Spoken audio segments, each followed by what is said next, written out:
Vamos meditar na Palavra de Deus com a Núbia Siqueira. O Deus que fez o mundo e tudo o que nele há, sendo o Senhor do céu e da terra, não habita em templos feitos por mãos de homens. Embora o discurso de Paulo tenha transcorrido de uma forma seguida durante aqueles minutos, nós dividimos aqui, temos caminhado devagar para tentar entender a essência do que ele falou. Primeiro, ele lança o conceito que Deus é único, o Deus, o Deus. O artigo o aqui mostra singularidade, o Deus. Ele está falando para um público que tinha muitos deuses. Eles tinham um deus para a chuva, um deus para o alimento, uma deusa para o casamento, para o sexo, outro. Eles tinham deus para todos os gostos, imagina, né? Para todos os dias, para todo tipo de problema. E agora o apóstolo Paulo apresenta o único Deus. Então, na primeira leitura pode parecer que isso aqui é uma coisa qualquer, mas não é. Nós estamos numa cidade com um povo politeísta que tem lá altares por todos os lados, um panteão de deuses, né? Eles são agarrados a muitos deuses e de repente eles escutam a mensagem de um único Deus, que essa é a mensagem mais poderosa, que pode ser anunciada num lugar onde há ateísmo, né? Porque também apresentar um Deus para a pessoa que não crê que não existe Deus, né? É interessante, interessantíssimo, e você apresentar também a singularidade de um Deus que é único e todos aqueles outros são nulos, é muito extraordinário, né? Para a gente parece que isso aqui não é nada, mas ele está mostrando, olha, Deus é um só. Ele está falando da idolatria com outras palavras. E aí ele apresenta um outro conceito. Um único versículo, muitos conceitos. E esse Deus fez o mundo e tudo que nele há. Ou seja, nenhum dos 30.000 deuses espalhados por essa cidade tem participação na criação. Nenhum Deus aqui criou uma única folha. Esse único Deus que eu apresento é o Criador de tudo. Tudo que vocês veem aqui, Ele é que fez. Então, apresenta Deus como um ser único e supremo, todo-poderoso. Ele, somente Ele é capaz de criar. Os outros deuses não criam nada, né? E aí ele vem e apresenta um outro conceito, sendo Senhor do céu e da terra. Terceiro ponto. A gente poderia ficar nesse versículo aqui hoje, a manhã toda, porque a gente tem conteúdo para meditar. Falar de Deus como único, falar de Deus como Criador, de Deus agora como Senhor. Muitas vezes nós não entendemos a ideia inicial da Bíblia quando fala de Senhor e servo. Servo é o termo escravo. Então, o mundo é dividido a um Deus que é Senhor e todas as criaturas, todos os homens são seus servos, são seus escravos. Ele é soberano sobre todos os homens. Então, esse conceito de Deus como Senhor significa todos os homens devem prestar a Ele obediência. É fácil você entender. Quando você tem um patrão e você trabalha para um patrão, ou seja, Ele é o Senhor e tudo que Ele pedir, você precisa acatar, porque você está ali numa posição subordinada à autoridade dele. Então, Paulo apresenta para os atenienses que esse único Deus, esse Criador, é Senhor. Ele não está perguntando se vocês o querem como Senhor. Ele é Senhor. Se vocês o reconhecem como Senhor. Não, Ele é Senhor. Independente se você o obedece ou não, não muda a sua autoridade, ele continua sendo Senhor. E se ele é Senhor, ele tem autoridade sobre as nossas vidas. Ele é Senhor em Jerusalém, ele é Senhor em Atenas, ele é Senhor em Roma, ele é Senhor do pobre, do rico, do intelectual, do analfabeto, ele é Senhor do imperador, como ele é Senhor de uma dona de casa. Ele é Senhor. E pobre dos homens que não entenderem isso. Ou seja, ele é Senhor no céu e na terra. Ele é Senhor em todos os lugares. No mundo visível, no mundo invisível, que os nossos olhos não veem. E aí vem um outro conceito. Qual? Ele não pode ser confinado em nenhum lugar. Nós, como seres humanos, entendemos o que é limitação, porque nós somos seres dotados de limites, não é? Nós somos limitados. O dia limita as nossas atividades, a noite também nos limita, nós somos limitados pelo tempo, nós somos limitados aos anos. Por mais que uma pessoa fale assim, eu não vou envelhecer, ela pode parar o tempo? O tempo vai continuar, como nós temos hoje. Eu vi a história de um homem que falou assim, eu tenho 20 anos, ele tinha 60, e ele falava, eu tenho 20. Mas todo mundo que olhava para ele, tem 20. Ele pode falar que tem 20, ele pode olhar no espelho e dizer, eu tenho 20, mas não tem, ele é limitado, ele está preso à circunstância da passagem do tempo. Se você falar assim, eu quero ter 50 para sempre, você pode ficar querendo, mas você não tem esse poder. O tempo vai passar e os anos vão marcar o seu corpo, porque o seu corpo tem limite, não é? Então, a terra está limitada, o mar tem um limite, não tem? A própria palavra fala isso. Então, a terra tem limite, o mar tem limite, as árvores têm o seu limite. Quando chega a estação do inverno, elas vão perder as folhas, não tem jeito. Ela é limitada, por mais que ela não quisesse, ela vai perder. E assim nós temos limites em tudo. Mas Deus não. Ele é infinito, ilimitado. Ele está acima de tudo. Então, ele não pode ser contido num templo. É óbvio isso. Um Deus infinito, como é que ele vai se sujeitar que o homem o pegue e fale, agora o Senhor vai ficar aqui dentro desse templo? E outro detalhe, um templo feito por mãos humanas. Se ele não habita num templo feito por ele mesmo, ou seja, se nem a terra, se nem os céus conseguem conter o seu tamanho, a sua grandiosidade, a sua glória, como é que um templo humano, físico, de pedra, vai contê-lo? E aí nós partimos daquela ideia de que o homem determine ou vá, de alguma forma, ter a sua vontade sobreposta à vontade de Deus. Porque quando ele decide por si mesmo habitar em nós, no nosso corpo, através do Espírito Santo, aí é uma decisão dele. Aqui ele está falando para um povo que tinha construído vários santuários, a cidade era cheia de santuários, santuários caríssimos, e eles pegavam os seus deuses e colocavam naqueles santuários, e aqueles deuses eram moradores daquele santuário. E Paulo está falando, não, esse Deus não pode morar assim, vocês não podem chegar e falar, nós vamos construir e o Senhor vai ficar aqui. Não, esse Deus não é assim. Vocês entenderam? Eu sei que hoje esse versículo é usado pelos desigrejados com a intenção de justificar o erro que eles cometem de não se congregarem.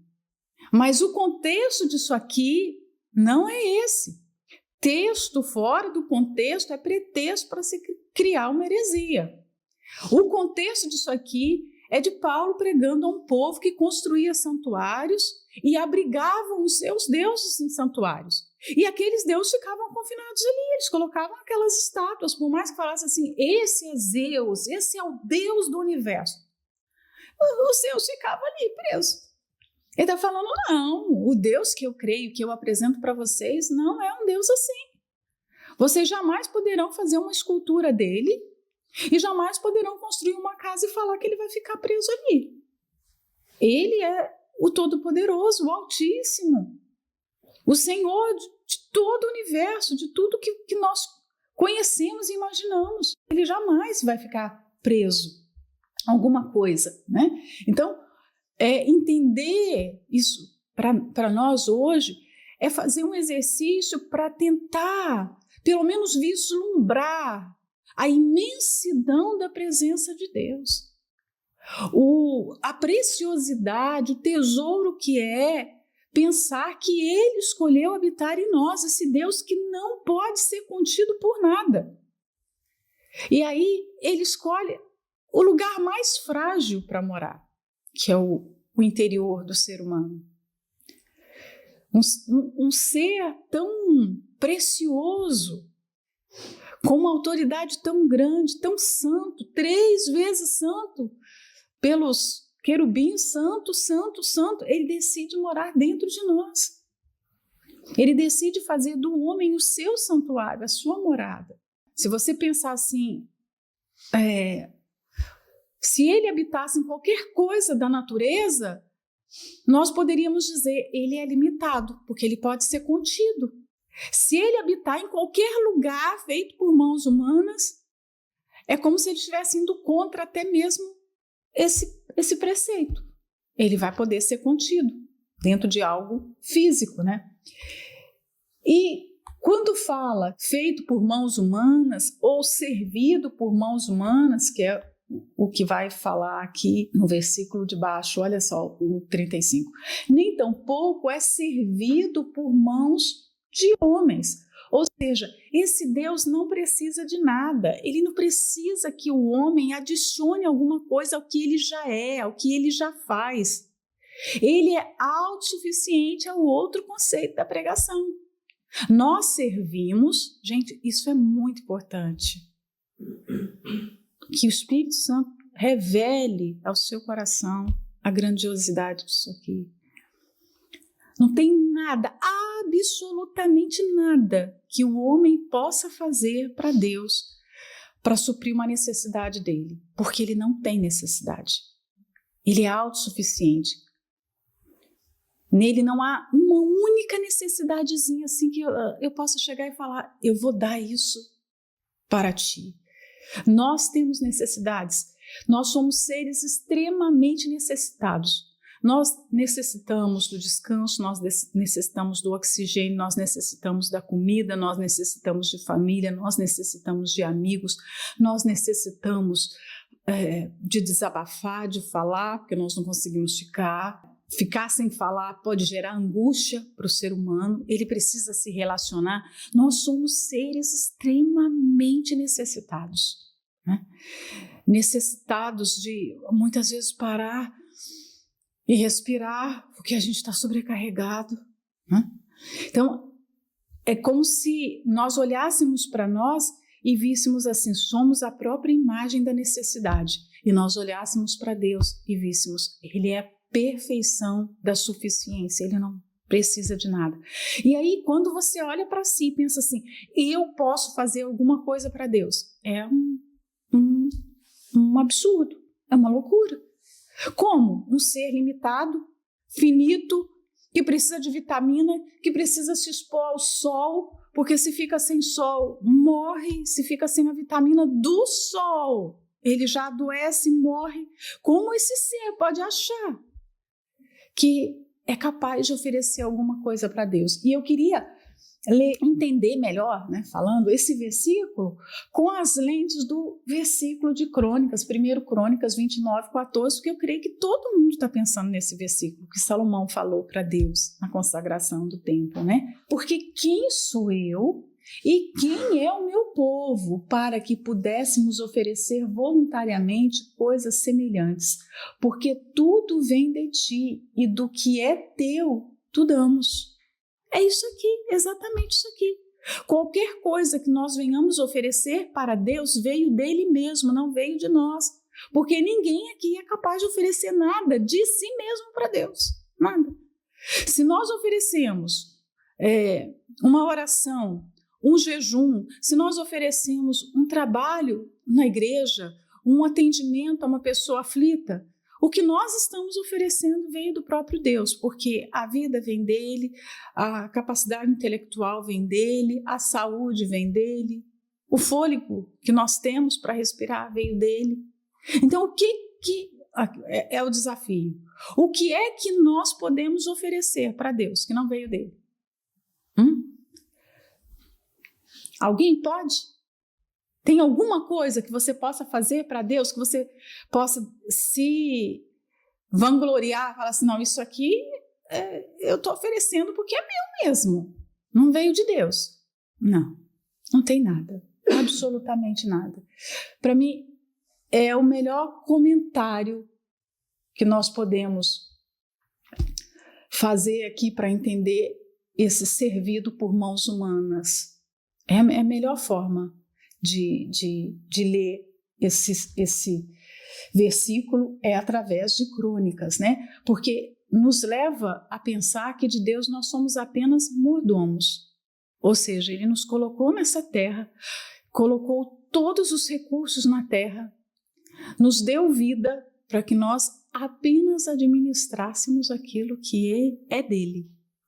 E quando você pensa em mordomia cristã, né, que é um tema para ser falado, meditado, isso começou com Adão e Eva no jardim. O governo do jardim era de Deus, mas a administração era do homem, foi dada para ele de presente. Né? Então, como hoje, o governo da igreja é do Senhor Jesus, ela pertence a Ele, nunca vai deixar de pertencer, as almas pertencem a Ele, tudo na terra é dele, mas nós estamos aqui apenas como servos que administram o que é do nosso Senhor. Isso dá muito temor, porque nós não podemos lidar com nada que nós temos partindo do princípio que isso é realmente nosso. Nada é nosso, nada. É preciso ter essa responsabilidade, esse senso de responsabilidade, porque senão nós vamos fazer mal, como Adão e Eva fizeram mal no jardim. Eles fizeram um trabalho muito ruim. E assim, nós como mordomos também podemos estar a fazer um trabalho ruim, porque Ele confiou a sua igreja, o seu povo, Ele confiou talentos, Ele confiou forças, saúde, para que nós pudéssemos servir o que nós temos feito. Todo Senhor vai prestar contas, vai chamar o seu servo para prestar contas. Ele vai ter o dia que ele vai chamar, né, como a parábola lá de Mateus 25, e ele vai querer que você explique tudo que foi feito com os seus bens. Um dia nós teremos esse acerto de contas. Como mordomos, como é que nós temos usado esse recurso para servi-lo? Será que nós podemos também falar isso? Tudo que o Senhor me deu, eu dou para ti? Davi teve esse coração voluntário de chegar para Deus, tudo que o Senhor me deu, está aqui, é para o Senhor. Eu dou para ti. Eu estava meditando esses dias nas bênçãos que Jacó deu para os seus filhos e para os filhos de José. Antes de morrer, ele mandou chamar os filhos. Né? Não havia desespero antes da morte. Muito pelo contrário, ele estava muito consciente que iria partir, fato, né? E ele decide entregar o que ele tinha de mais precioso para os seus filhos. E aí você pode pensar assim, era um saquinho de dinheiro, era uma escritura. O que Jacó fez nos seus últimos dias de vida? E pôs as mãos sobre os filhos, né? Então, olha, o que eu tenho de mais precioso, eu vou servi-los. Não são bens, não são patrimônios. O legado da minha vida é a fé nesse Deus. Você vai ser isso, você vai ser aquilo. Para as pessoas que não entendem da fé, aquilo era só palavras, não é? Mas aquilo era um tesouro precioso. Aquelas palavras eram a posse, porque todo mundo quer ser abençoado. E nós somos abençoados. Como se nós tivéssemos passado pelas mãos de Jacó ali, nós somos abençoados. E aí, o que nós fazemos com essa bênção? Como nós servimos? As mãos do nosso Deus foram colocadas na nossa cabeça e Ele determinou, você vai ser isso, você vai ser aquilo, eu te dou isso, eu te dou aquilo. Mas quem é hoje que se coloca assim? Como Jacó, como Davi, né? Tudo que eu tenho é de vocês. Tudo que eu tenho é para servir aqui na construção do templo. Todos os dias nós estamos construindo templos. Que é essa reconstrução que acontece na vida das pessoas, né? Então, de Deus nós somos apenas mordomos. Eu vou andar aqui porque senão a gente não termina. O 26 é um outro conceito. E de um só sangue fez toda a geração dos homens para habitar sobre a face da terra, determinando os tempos já dantes ordenados e os limites da sua habitação. De um só sangue está querendo dizer o quê? De um só homem, de Adão. Ele criou todos os seres humanos. Nós somos hoje quase 8 bilhões de pessoas, não é? Mas quantos milhões já viveram nos séculos passados, nas gerações passadas? E todas essas pessoas vieram de um só. Quem tem capacidade de fazer isso, gente? Quem? Hã? Olha que bonito isso que ele está falando. Aquelas pessoas achavam que a vida era obra do acaso, né? Todas as pessoas vivem, morrem, e é assim mesmo. Mas não, ele está falando, Deus é o autor da vida e ele fez essa vida. Atenas era densamente povoada naquela época e certamente eles sabiam que era uma aglomeração de pessoas, muitas pessoas. Então, Paulo, em outras palavras, todas essas pessoas que vocês veem aí, Deus criou só de um homem só, porque Eva foi criada de Adão, né? Eva foi tirada de dentro de Adão. Quem Deus realmente fez do pó da terra ali? Adão. Eva já foi feita foi feita da costela, já tinha o sangue, o DNA ali de Adão, né? Mas do pó da terra, do nada, um ser inanimado foi Adão. E de Adão Deus fez todas as pessoas. Por isso que aqui também é um argumento. Eu nunca tinha pensado, mas estou pensando agora. Para a gente explicar sobre a queda no Éden. Em um homem, todos os homens pecaram. Em um homem, todos caíram. Se toda a raça humana veio de um só e está ligada a esse Adão, de um só também veio o pecado que passou. A capacidade de contaminação de Adão para a raça humana, nele tinha um elemento que o ligava, criava uma conexão dele com todos os seres humanos que iriam viver na Terra. Mesmo que a última criança que vai nascer nesse mundo, nós o sabemos, né? A última, ela ainda vai estar ligada àquele dia lá da criação de Adão e Eva, né? E aí tem um outro versículo que dá para a gente ler para entender esse aqui também, que é Deuteronômio 32:8, quando o Altíssimo distribuía as heranças às nações, quando dividia os filhos de Adão uns dos outros, estabeleceu os termos dos povos conforme o número dos filhos de Israel. Então você percebe aqui, Deus quem dá terras para as nações. Eu já tinha lido um versículo aqui semelhante também numa outra meditação. Ele determina onde os povos vão habitar, né? Ele determinou que existiria um povo chamado povo português que iria habitar nessa terra, exatamente nesse lugar, na pontinha desse continente, que ia ter mais sol que todos os outros povos do continente europeu. Ele determinou tudo isso.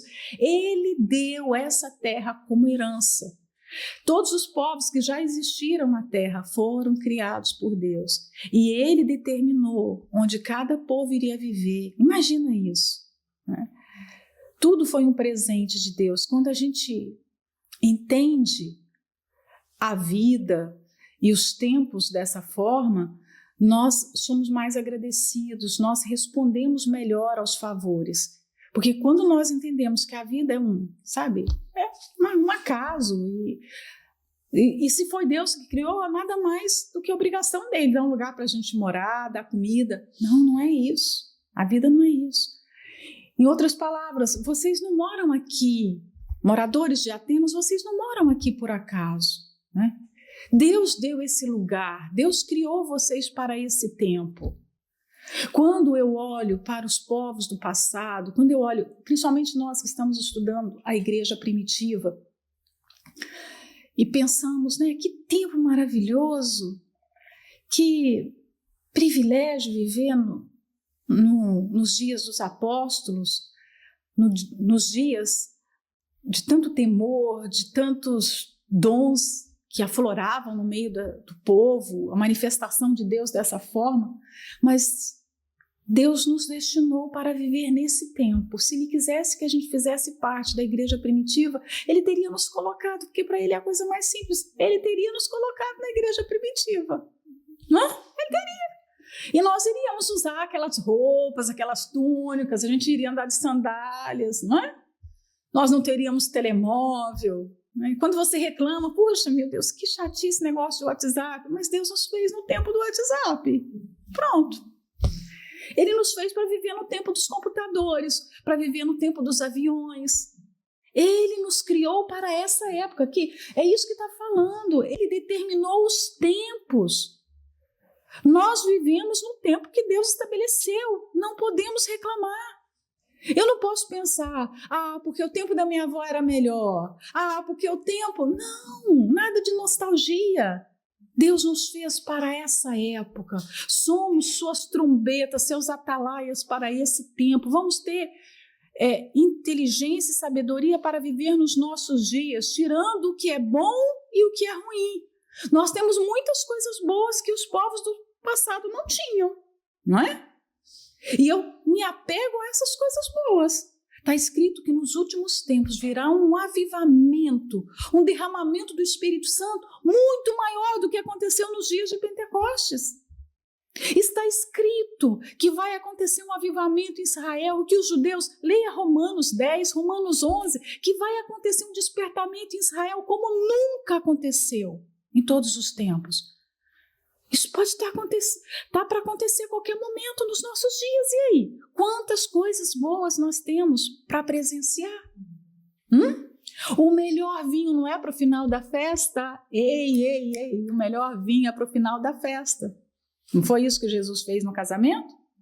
Então, às vezes nós temos aquela tendência pessimista de ficar olhando só para as coisas ruins que estão acontecendo. Sim, os dias são maus, são difíceis, tem gente desistindo da fé, mas quantos outros estão chegando e conhecendo o Evangelho e se apegando ao Senhor Jesus? E quantas pessoas vão ser levantadas como Paulo, como Timóteo, como Silas, para esse tempo?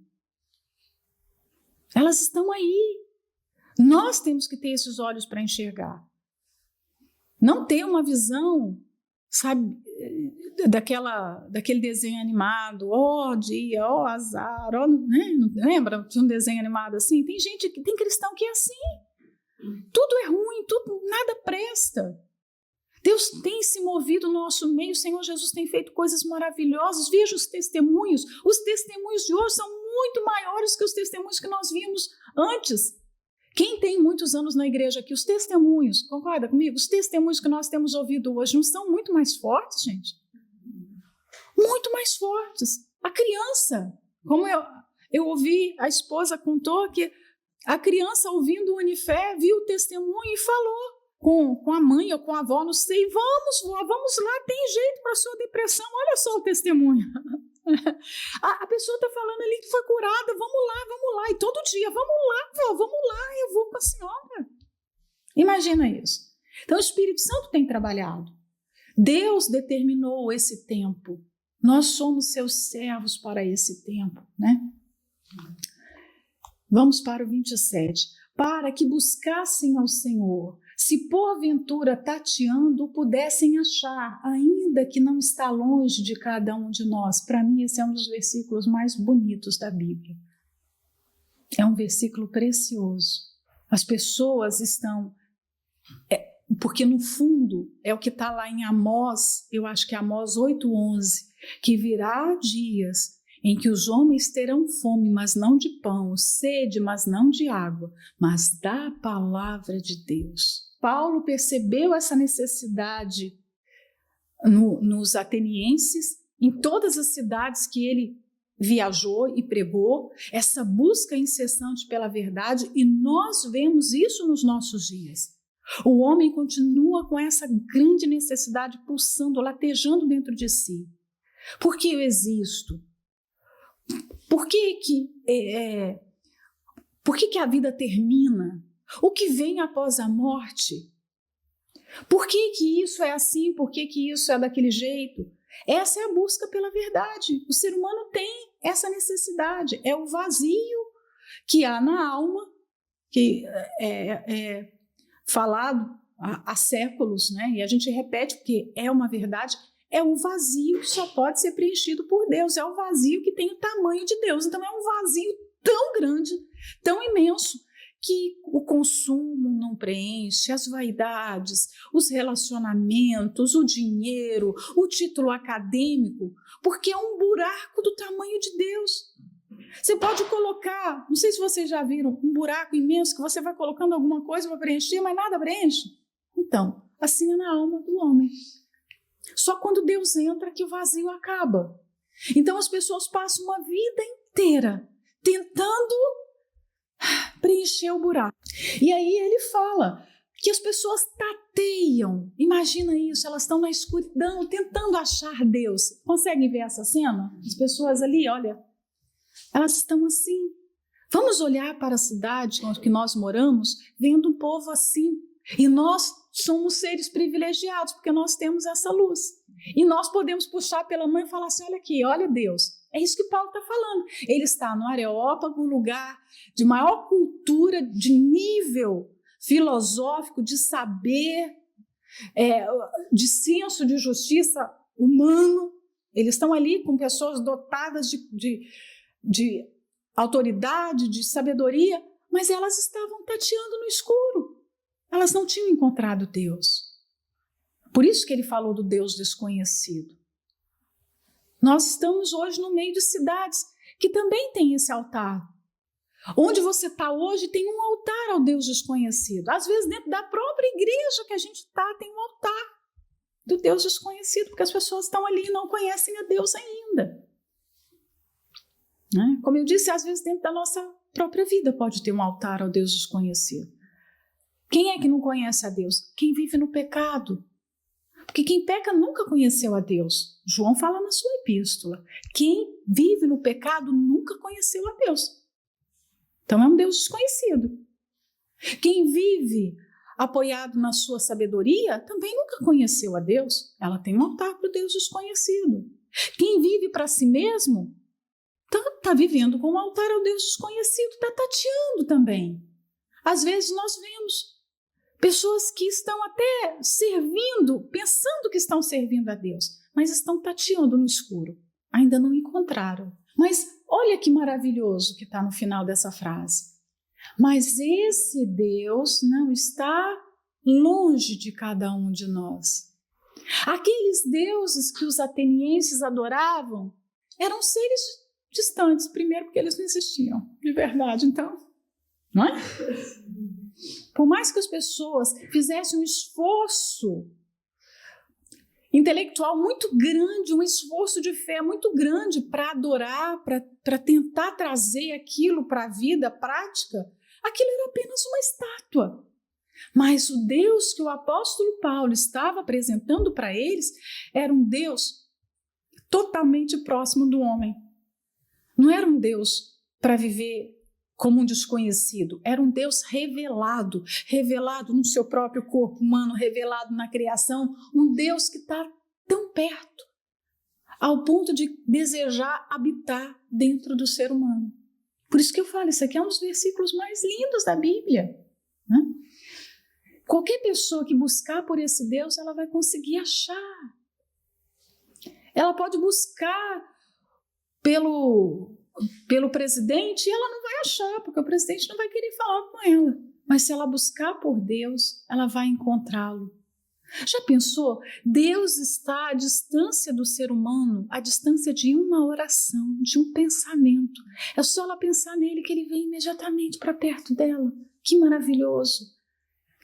Ou seja, ele é acessível para qualquer pessoa, em qualquer lugar. Imagina isso! Se nós estamos à noite e falamos com Deus, ele é encontrado, de dia ele é encontrado. Se nós estamos no banheiro, falamos com ele, ele é encontrado. Se nós estamos na igreja, ele é encontrado. Ele pode ser encontrado em qualquer momento. Isso é a coisa mais extraordinária que existe. Eu queria que vocês meditassem nisso ao longo do dia. Eu posso encontrar Deus dirigindo, eu posso encontrar Deus fazendo comida, eu posso encontrar Deus fazendo as coisas mais triviais do dia. É só elevar o meu pensamento a Ele, chamá-lo para estar perto de mim, Ele vem. Quem é que faria isso, gente?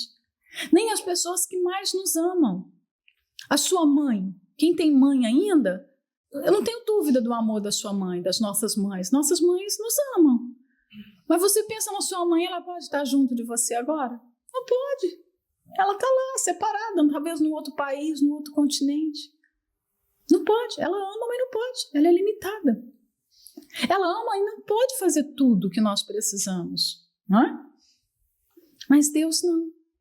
Ele não está longe de ninguém. Ele está perto do ser humano. Tem um Deus perto. Essa consciência, nós precisamos dessa tomada de consciência, desse Deus que está perto o tempo todo, que Ele nos vê, que Ele nos assiste. Ele sabe quem nós somos. Foi o que o bispo disse ontem na reunião. Que loucura alguém pensar que pode pecar e esconder o pecado de Deus. Esse Deus está perto. Ele está vendo. Não é? O 28. Porque nele vivemos e nos movemos e existimos, como também alguns dos vossos poetas disseram, pois somos também sua geração. Paulo tira o homem do centro da vida e coloca Deus como a fonte dessa vida. Porque é nele que nós vivemos, ele é a fonte da vida. Se Deus morresse, toda a vida morreria automaticamente com ele. Não existiria vida. Ele é a fonte de vida que existe, que faz tudo existir nele. Se Deus deixasse de existir, automaticamente todo o universo, toda a fonte de vida, tudo morreria. Então, o homem não é a sua própria fonte de vida.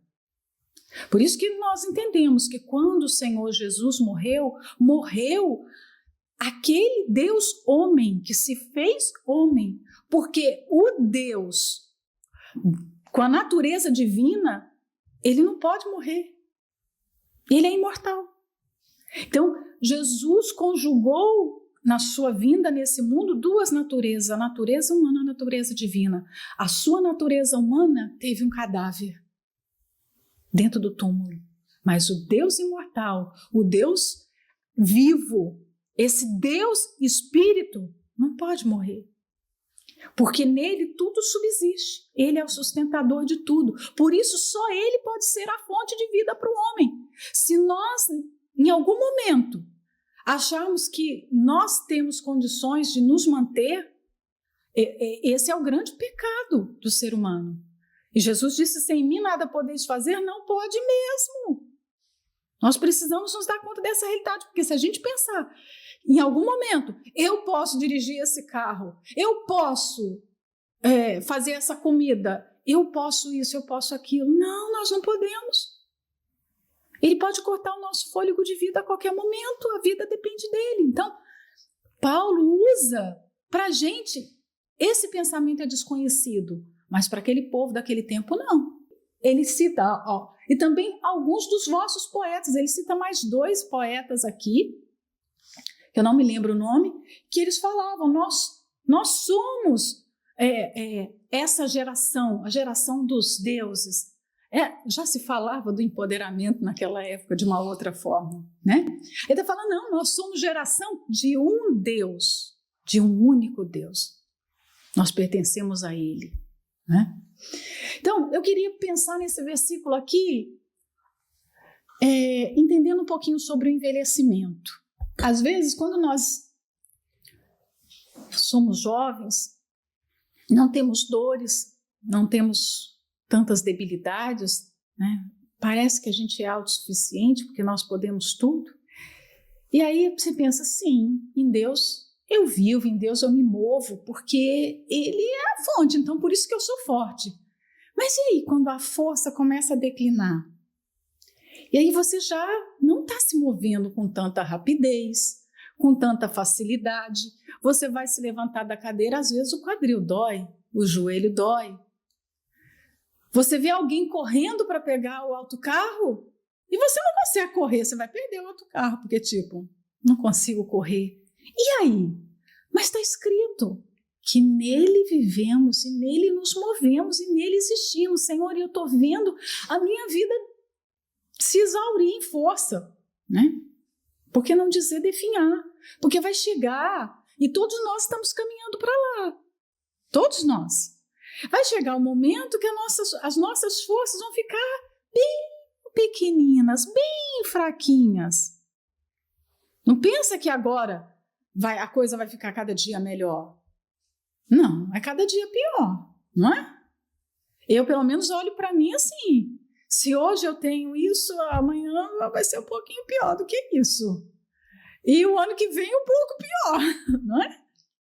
Mas esse versículo não muda, porque Deus é a fonte.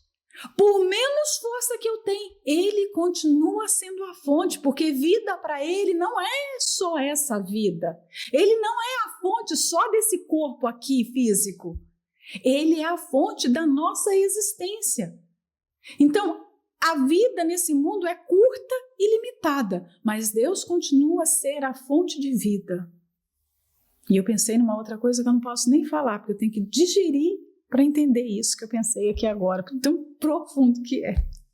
Mas Deus é a fonte dessa vida. Então, esse versículo não tem menos poder quando nós envelhecemos. O envelhecimento não é algo imprevisível para Deus. Eu posso estar, de repente, fraquinha numa cama.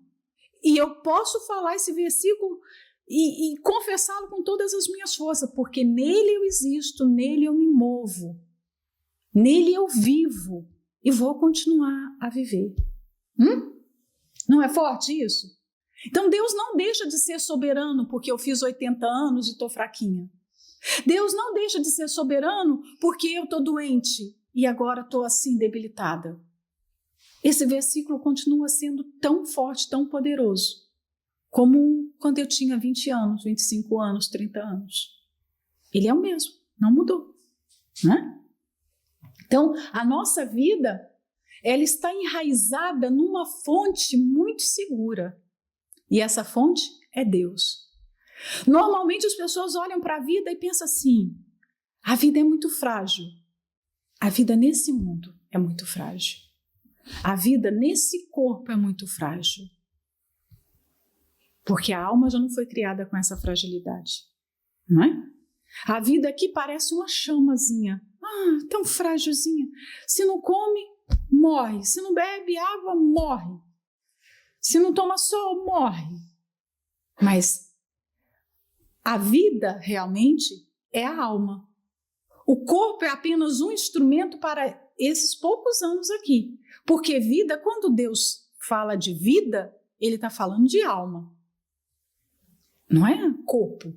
Por isso que ele fala, não tem mais os que podem matar o corpo, mas antes aquele que pode fazer perecer a alma no inferno. Então, vida, no seu conceito máximo, é alma.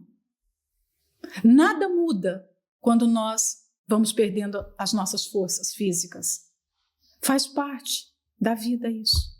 Está no desígnio de Deus. Tanto é que Lázaro ressuscitou, mas morreu, não é? Então, a vida está enraizada em Deus. Sendo nós, pois, geração de Deus, não havemos de cuidar que a divindade seja semelhante ao ouro, ou à prata, ou à pedra esculpida por artifício e imaginação dos homens. Ou seja, Paulo está dizendo que a idolatria é uma afronta a ele. Como é que vocês, seres que não têm vida própria, que não têm inteligência própria, vocês, em outras palavras, vocês não são nada. O que vocês são? Como é que vocês podem pegar o ouro, pegar a prata e esculpir uma imagem e falar que esse é Deus? Olha só que aberração que é a idolatria. Por isso que ela está lá no Decálogo. Porque não tem nada que afronta mais a Deus e a nossa própria inteligência do que o homem ir lá na floresta, cortar uma árvore, esculpir uma imagem e depois se curvar diante dela. Como pode isso? Né? E você vê que essa é uma verdade tão clara que quando as pessoas chegam à igreja, a coisa mais fácil de se entender é sobre a idolatria, não é? Quem se libertou facilmente dos ídolos? Para mim foi uma pregação, porque é fácil entender. Não dá, não cabe no entendimento humano, realmente, de uma pessoa que pensa que ela pode fabricar um Deus e que aquele Deus fabricado por ela pode fazer alguma coisa em seu benefício, não é? E o 30, mas Deus, não tendo em conta os tempos da ignorância, ordena agora a todos os homens e em todo lugar que se arrependam. Uau! Né? Olha só, vamos ler esse versículo. Mas Deus, ele é paciente. Vamos pensar Paulo olhando para aqueles atenienses? Deus tem sido paciente até agora, vendo vocês adorarem esse monte de pedra, de barro, de metal, de ídolos. Deus tem sido paciente. Ele não está levando em conta o tempo que vocês não conheciam, mas agora vocês estão ouvindo, agora vocês conhecem. Deus não leva em conta o tempo da ignorância, o tempo que nós não conhecíamos.